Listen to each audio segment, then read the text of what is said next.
नमस्कार फ्रेंड्स सबसे पहले मैं अपने जो चाहने वाले मेरे सब्सक्राइबर हैं या मेरे दोस्त हैं उनको मैं नए साल की बहुत मुबारकी देता हूं। भगवान करे नया साल आपकी ज़िंदगी में बहुत खुशहाली लाए। और इसके साथ साथ मैं यूट्यूब को भी अपनी तरफ से बहुत बहुत मुबारक देना चाहता हूं, और जिनकी बदौलत मैं आप लोगों तक, लाखों लोगों तक पहुंच पा रहा हूं। सो फ्रेंड्स, आज मेरा मन करा कि आज फर्स्ट डे है ईयर का, तो मैं आपको कुछ म्यूज़िक के साथ जो संबंधित जो बातें हैं वो बताऊं।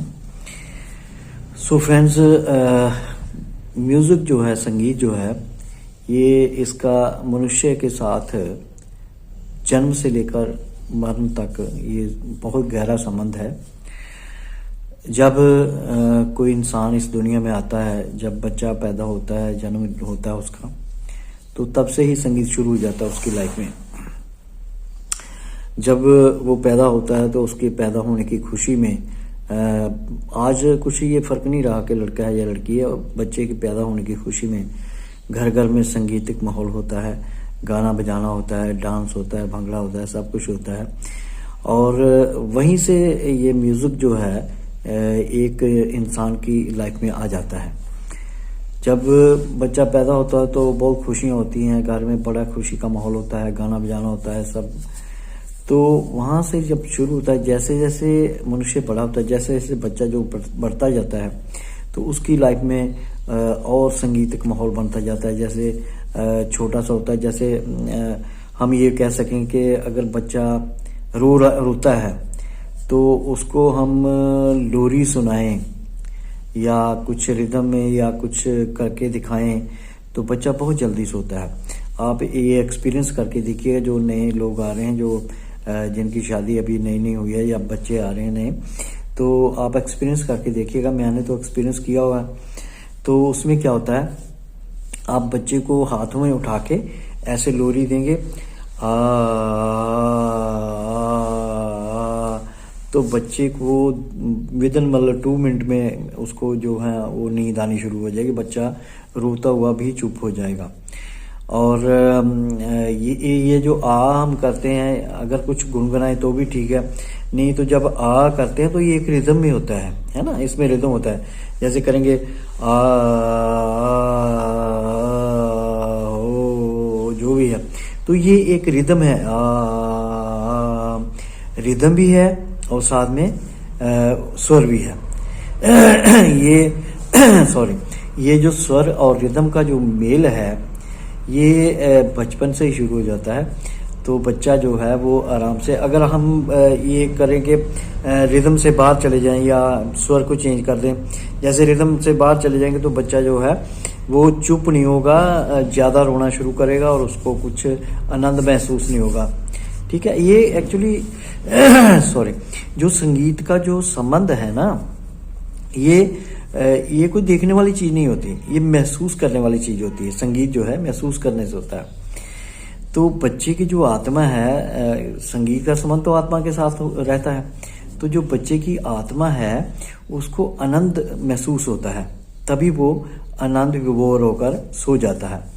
तो जब हम करते हैं, रिदम और स्वर में बोलते हैं, तो बच्चा सो जाता है। अगर हम रिदम से बाहर, जैसे हमने ऐसे किया ऐसे करेंगे तो बच्चा तो बिल्कुल सोएगा नहीं बेचारा, वो तो रोना शुरू करेगा।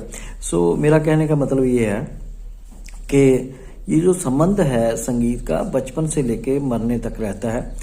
तो जैसे जैसे बच्चा बड़ा होता है, उसकी पसंद के गाने आते हैं, वो गानों को पसंद करता है या म्यूज़िक को पसंद करता है। कुछ बच्चे बजाने की तरफ चले जाते हैं, कुछ गिटार सीखते हैं, ये सितार सीखते हैं, मतलब मेरा कहने का मतलब कि इंस्ट्रूमेंट सीखते हैं, तो इंस्ट्रूमेंट की तरफ चले जाते हैं। और कुछ बच्चे जो हैं वो गाना गाने की तरफ चले जाते हैं।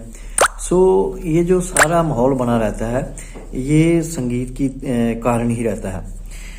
और उसके बाद बच्चे जब बड़े होते हैं तो अच्छे अच्छे उनको गाने मिलते हैं सुनने को, वो पसंद करते हैं। कुछ लोग भजन गाते हैं, कुछ लोग कीर्तन करते हैं, कुछ लोग ये धार्मिक जो हैं हमारी जो प्रवृत्तियां हैं उनकी चेंज होती हैं और धार्मिक वाली साइड पे चले जाते हैं, भजन कीर्तन वाली साइड पे। कुछ लोग फोक की तरफ चले जाते हैं, कुछ लोग भजन वगैरह गाते हैं। तो ये सारा जो है चलता रहता है। फिर जब बच्चा बड़ा होता है तो उसकी ये क्या कहते हैं, शादी का हम करते हैं। तो बच्चे की जब शादी होती है तो ये आप सब लोग जानते हैं कि शादी का जो माहौल होता है उसमें भी सारा संगीत का प्रोग्राम रहता है। चाहे वो डांस का प्रोग्राम हो, डीजे का प्रोग्राम हो, गाने बजाने का प्रोग्राम हो। बच्चे की शादी से 2-4 दिन पहले जो है हमारी जो औरतें होती हैं साइड में, गेस्ट होती हैं या मोहल्ले की औरतें होती हैं, वो एक साथ बैठ के शाम के समय वो कीर्तन वगैरह या जो भी शगन के जो गीत होते हैं वो गाती हैं और एक माहौल बनता है संगीत का। तब भी जब पूरे घर में ये माहौल बनता है तभी ये लगता है कि शादी का प्रोग्राम है, यहाँ चल रहा है। तो वो लेडीज जो बैठती हैं साथ में ढोलक और लेके नगाड़े ढोलक वगैरह लेके गाती हैं, तो वो शगन के गीत गाती हैं और एक घर में शगन वाला माहौल होता है।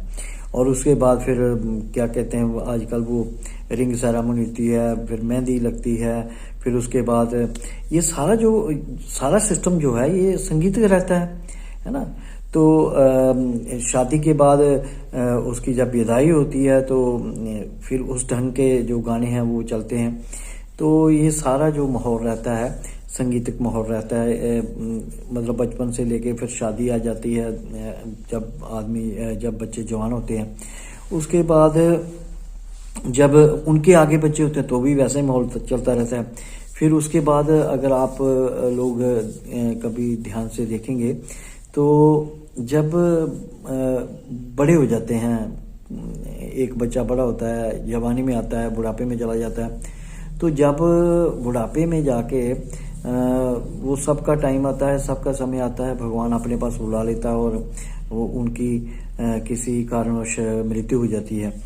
तो जब मृत्यु होती है तो भी उसमें संगीत का सहारा लिया जाता है, संगीतक माहौल रहता है उसमें। संगीत बेशक वो गमगीन म्यूजिक होता है, ज़्यादा उछल कूद वाला नहीं होता। उसमें भी हम जब अर्थी उठा के लेके जाते हैं तो लोग पीछे जो होते हैं, हमारे जो हिंदू धर्म में या और सभी जितने भी धर्म हैं, अगर हम सिखिज्म में देखें तो वो उनके वो कीर्तन होता है उसके बाद, है ना।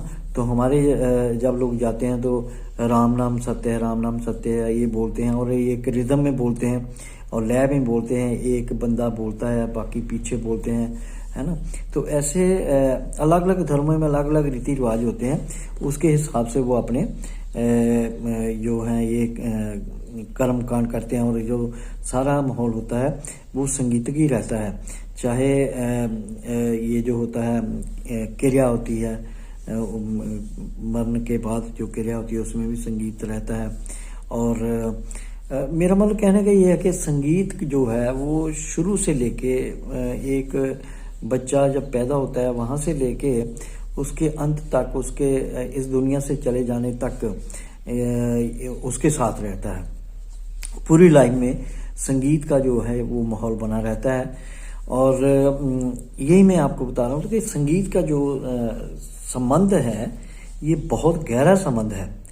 किसी भी मनुष्य की लाइफ में संगीत का बहुत गहरा संबंध होता है और ये हम नकार नहीं सकते कि संगीत का जो है संबंध वो इंसान के साथ नहीं रहता। यहाँ तक तो लोग ये भी कहते हैं कि संगीत का जो असर है वो पेड़ पौधों, पक्षियों, जानवरों पर भी बहुत देखा गया है। बहुत एक्सपेरिमेंट किए गए हैं ऐसे कि जहाँ ये संगीत का माहौल रहता है वहाँ।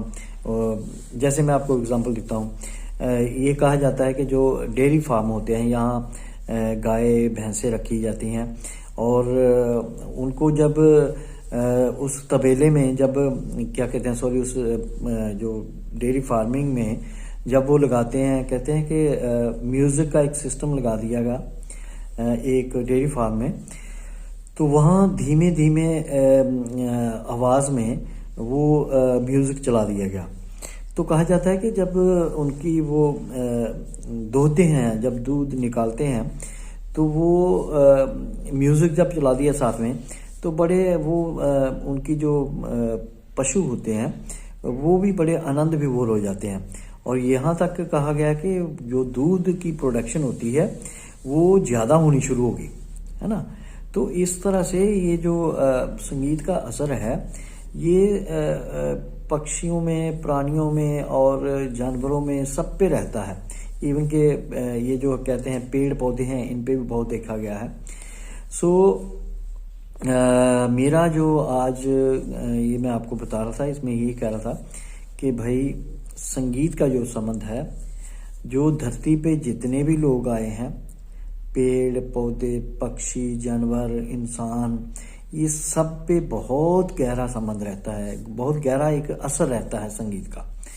सो इसी के साथ मैं आपको आपसे विदा लूँगा कि जो संगीत है उसका असर जो है वो बहुत गहरा रहता है सबके ऊपर।